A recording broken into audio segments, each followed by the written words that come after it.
Can we get more plants in here, please? Yes, more plants, more plants. As you can see, I do not have enough plants. I only have about 120 right now, but the number is climbing. If you're new here, welcome. My name is Rane. I am a self-proclaimed plant collector.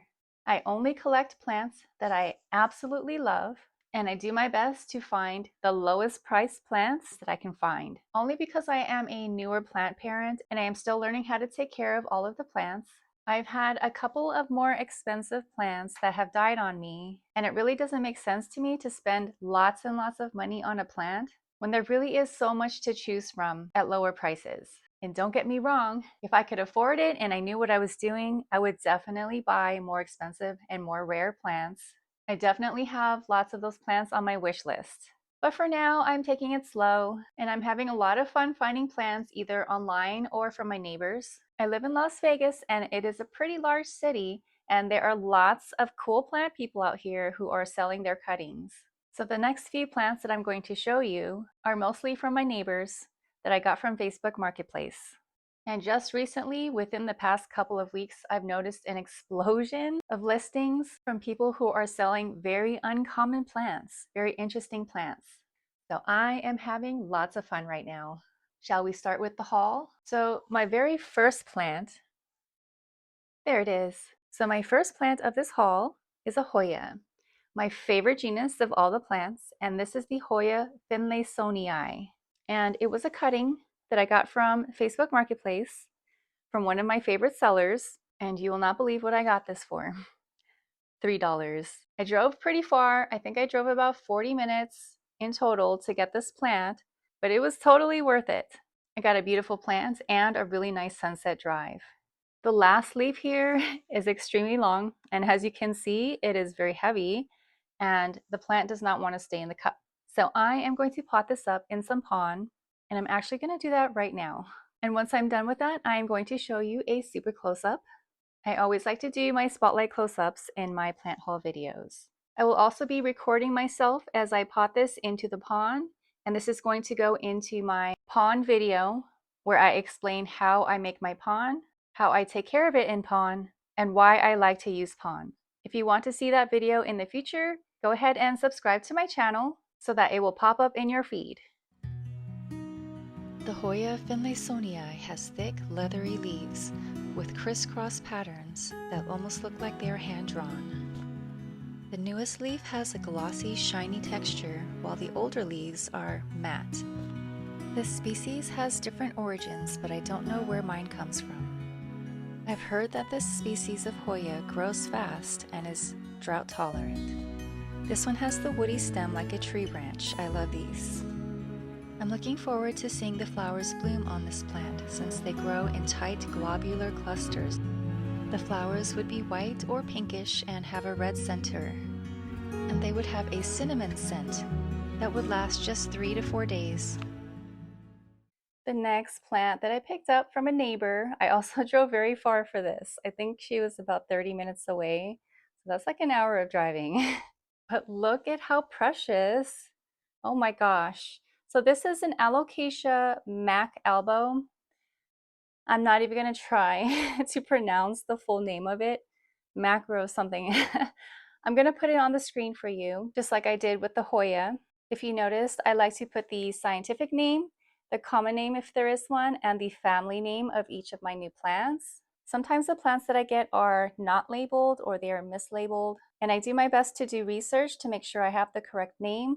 But if you see that I have the wrong name, I would ask that you kindly correct me down below. But I'm absolutely in love with the alocasias. I know that they are a little harder to take care of. The Hoyas, in my opinion, are one of the easiest genus of plants to take care of. And it works for me because I am an underwaterer, and the Hoyas can definitely handle some drought. The alocasias, on the other hand, do not appreciate my underwatering. I do believe they like their substrate to stay moist at all times, but definitely not waterlogged. So I have to be careful not to overwater so that the roots don't rot, but also not to underwater so that the alocasias start to wilt and lose their leaves. The alocasias also require a little bit more humidity. The Hoyas also do love humidity, but most of them do just fine in my ambient Fortunately, I do have a cabinet and I have I think all of my alocasias in the cabinet right now. This one's brand new, so I am isolating it. I've just got this plastic cover over it for right now to keep the humidity up. I would like to experiment in the future with keeping some of the alocasias out in my ambient air, but for now they're so precious to me. I'm going to protect them and give them more humidity. If any of them produce any corms for me, I will do experimenting with the corms. And did I mention I got this at a steal for only $10? So here's a close-up of this little beauty. I've heard that the variegation on these plants is very unstable, and there is a possibility that it may revert back to its natural green color. I will have to give this plant a lot of light to try to keep this milky white color that I love so much. It's interesting that the leaves on this plant can reach up to 3 to 5 feet long, making it one of the largest variegated aroids in cultivation. Because of this, the plant itself may only carry 3 to 5 leaves at one time. Due to the way that this plant grows, you are not likely to find this being sold in a nursery. My next plant is a more common plant. This is the Brazilian Heartleaf philodendron, $5. I was at the right place at the right time. Normally, they sell these in the long hanging baskets at the nursery, and so they cost much more. But on my recent visit, they had these baby ones, and I finally picked one up. And I used to not like the yellow leaves or like the lime colored leaves. I was turned off by it in the past, but somehow it has grown on me, and now I love it. I love the colors and the shapes of these leaves. I think this plant is so beautiful. And I hear it is easy to take care of, so that is a relief. I hope you enjoy the close-up. I have quite a few philodendrons in my collection, and most of them seem to not appreciate being underwatered. This particular species, however, is moderately drought tolerant, so I should be okay allowing the soil to completely dry out between waterings. I've heard that this plant is great at filtering out certain chemicals from indoor air, contributing to improved air quality. My next plant is a redo. So I had spent a lot of money on the original, I think about $35. That's a lot for me. And it died. And I wasn't sure I was going to get a new one, but I was constantly looking for listings in case there was a really good price, and it finally happened. And there it is, my variegated snow-capped begonia. And because the leaf here is damaged, the price was lower, so this I paid $25 for. And this plant is larger and more established than the original one that I had, so I'm hoping that I'm going to have better luck with this one. It doesn't seem to be as variegated as the original one I had, or as variegated as the mother plant that I saw, but I'm hoping that the future leaves will come out with some more variegation because I do love the pink. So I'll be keeping this next to my grow light in hopes that the variegation will get stronger. The sparkling white snow-capped margins on the leaves of this plant are due to the leaf cells lacking chlorophyll, which leads to a creamy white or silvery variegation that shimmers in indirect light.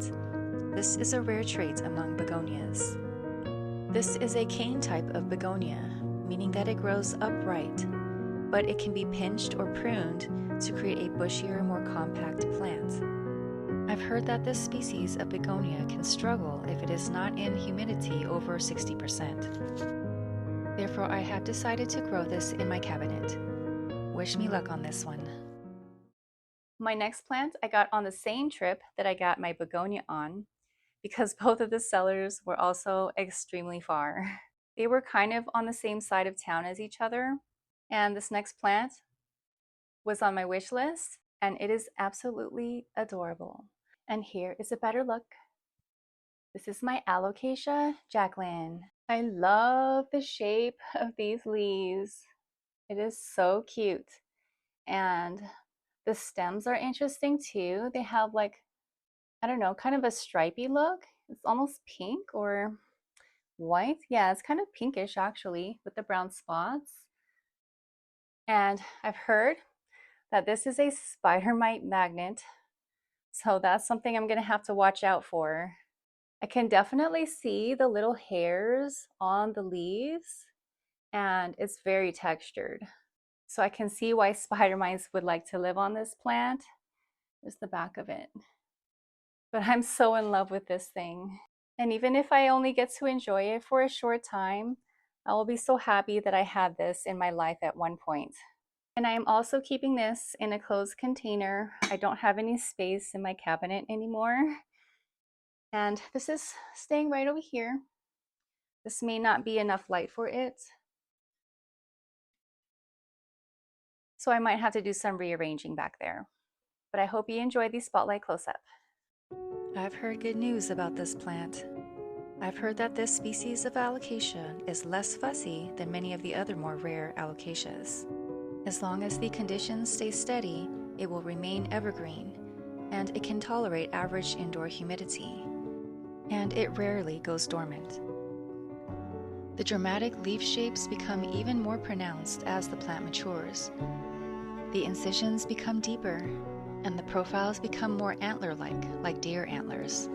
This species is also unusually well suited to semi-hydroponic or mineral substrates as long as the waterline stays below the rhizome. The rhizomes creep and branch out over time, helping to create clumps that allow for easy propagation through careful division of this plant. This plant is poisonous, but it does make a good natural air purifier.